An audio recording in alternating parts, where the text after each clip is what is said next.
Hello friends, मैं हूं अंकिता और आज मैं आपको क्लास 7 साइंस का फर्स्ट चैप्टर का 1.4 सेफ्टोट्रॉफ्स के बारे में पढ़ाऊंगी। अब देखिए, हम आगे पढ़ते हैं। इसमें पिछले चैप्टर में मैंने इससे पहले का पढ़ा दिया है, तो अब हम आगे देखते हैं।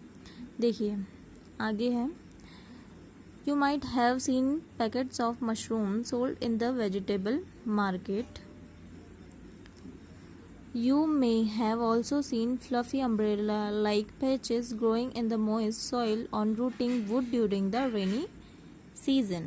ये कह रहा है कि आपने मार्केट में देखा होगा मशरूम बिकते हुए, और इसमें ये देखा होगा कि जो बारिश के दिनों में जो पेड़ पौधे होते हैं, सड़ी गली टूटी टहनियाँ होती है या तने होते हैं या फिर छाल होती है, तो इस पे आपने छाते के जैसे, ये देखिए, इसके जैसा कुछ देखा होगा ड्यूरिंग द रेनिंग सीजन, जब बारिश होती है तब। अब क्या लिखा है, let us find how what type of nutrient they need to survive and from where they get. मतलब अब हम देखते हैं कि इनको लाइफ सर्वाइव करने के लिए किस टाइप से न्यूट्रिएंट्स की ज़रूरत पड़ती है और ये उनको कहाँ से प्राप्त करते हैं या फिर कहाँ से इनको ये सब मिलता है। अब बूझो को कोई डाउट है। बूझो wants to know how these organisms acquire nutrients. They do not have mouths like animal do. They are not like green plants as they lack chlorophyll and cannot make food by photosynthesis. अब बूझो कह रहा है कि ये जो organisms है, ये जो भी जीव है, ये अपना फूड कैसे बनाते हैं, कैसे प्राप्त करते हैं, क्योंकि इनका तो कोई मुंह भी नहीं होता है, खाएंगे कहाँ से, और ये तो पौधे भी नहीं है जो ये खुद से खाना बना सके, और इनमें तो क्लोरोफिल भी प्रेजेंट नहीं होता, तो ये कैसे अपना फूड प्रिपेयर करते हैं या फिर कैसे अपना फूड प्राप्त करते हैं। अब इसमें एक छोटा सा बच्चों के लिए दिया हुआ है वर्क, मैं बता देती हूँ ये क्या है। Take a piece of bread and moist it with water. Leave it in a moist, warm place for 2 to 3 days or until fluffy patches appear on them. What is the color of these patches? Observe the patches under a microscope or a magnifying glass. Write down your observation in the notebook. You will see cotton-like thread spread on the piece of bread. इसमें कहा है कि bread का एक टुकड़ा लो और इसको पानी में थोड़ा सा भिगा लो, मतलब थोड़ा सा गीला करना है इसको। इसे किसी मतलब थोड़ी सी गीली जगह पे या फिर नम या फिर ऐसी जगह पे रख दो 2-3 दिन के लिए, जहाँ पे थोड़ा सा गर्म जगह हो, मतलब थोड़ी सी हल्की सी नमी हो और हल्का सा वहाँ पे गर्मी सा वातावरण हो। ठीक है, वहाँ पे 2-3 दिन के लिए रख दो, और उस टाइम के लिए रख दो जब तक उस पर ऐसे धागे जैसी संरचना ना आ जाए, धागे जैसी स्ट्रक्चर ना दिखने लगे, तब तक उसको वहाँ पे रखो। और फिर ये देखो कि ये जो उस पर संरचना बनी है, ये जो स्ट्रक्चर बना है, वो किस कलर का है। और फिर उसके बाद उसको हम किसी मैग्नीफाइंग ग्लास से देखेंगे या फिर किसी माइक्रोस्कोप से देखेंगे। फिर उसके बाद क्या पता चलता है कि इस पर छोटे छोटे रोए जैसे संरचना आ गई है। ठीक है, ये करने लायक चीज़ है। देखो, ऐसा बन जाएगा, ये हमने देखा ही होगा कि ऐसा हो जाता है। ठीक है, this organisms are called fungi. इसको क्या कहते हैं, फंजाई कहते हैं या फिर फंगी कहते हैं या फिर कवक भी कहते हैं। ठीक है, they have a different mode of nutrition. ये क्या है, इनमें जो न्यूट्रिशन की अलग ही प्रोसेस होती है। ठीक है, पोषण विधि इनकी अलग होती है। They absorb the nutrients from the bread. ये कहाँ से अपना न्यूट्रिएंट्स प्राप्त करते हैं, ये ब्रेड से ही अपना फूड लेते हैं। ये जो छोटे छोटे रोए जैसे है ना, ये भी एक लिविंग ऑर्गेनिजम्स हैं, ये जिंदा है, और ये किस पे रहते हैं, ब्रेड पे रहते हैं, और ब्रेड से ही अपने न्यूट्रिएंट्स प्राप्त करते हैं। This mode of nutrition, in which organism take in nutrition from dead and decaying matter, is called saprotrophic nutrition. ये देखिए, ये जो प्रोसेस होती है इनकी न्यूट्रिशन की, जिसमें ये ऑर्गेनिजम्स क्या करते हैं, न्यूट्रिशन कहाँ से लेते हैं, ये ब्रेड वेड से लेते हैं।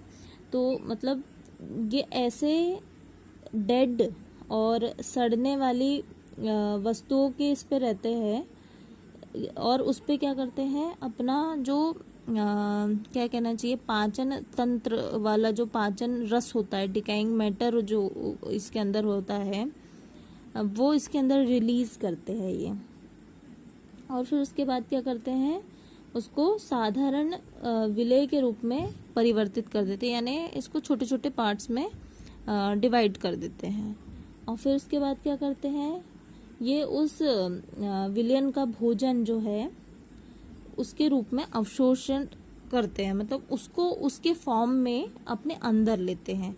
मतलब खुद उस ब्रेड पे गए ये, फिर उसके बाद अपने अंदर का जो भी था वो उस पर रिलीज किया ब्रेड पे।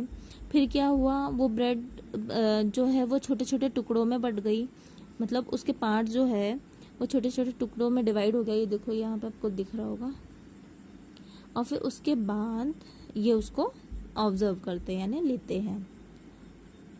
ठीक है, अब आगे देखते हैं हम लोग।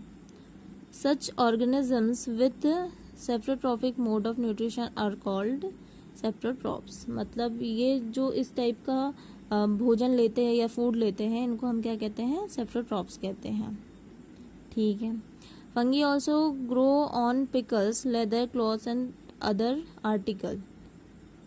articles that are left in hot and humid weather for long time। मतलब जो फंजाई है, कवक है, ये अचार, चमड़ा, कपड़े और दूसरे टाइप के जो पदार्थ होते हैं उन पे उगते हैं।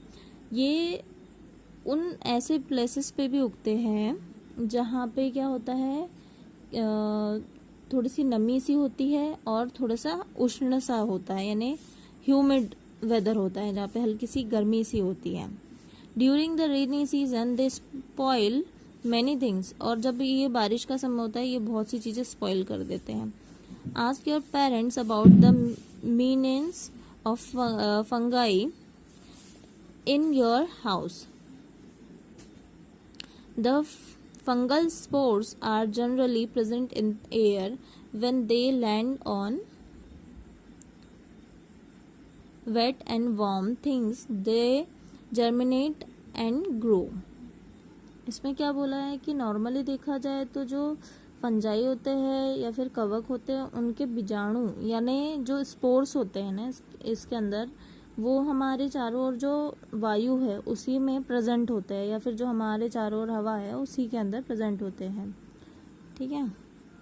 और जब वो when they land on wet and warm things they germinate and grow. और जब उनको ऐसा वेदर मिल जाता है, तब वो क्या करते हैं, वहाँ दूसरे जो फंजाई होते हैं उनको जन्म देते हैं। ठीक है।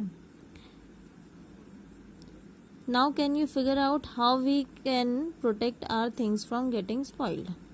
सीधी सी बात है कि आप ऐसे वेदर में उस चीज़ को मत रखो।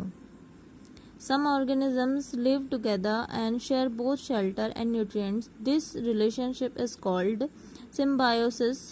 For example, certain fungi live inside the roots of plants.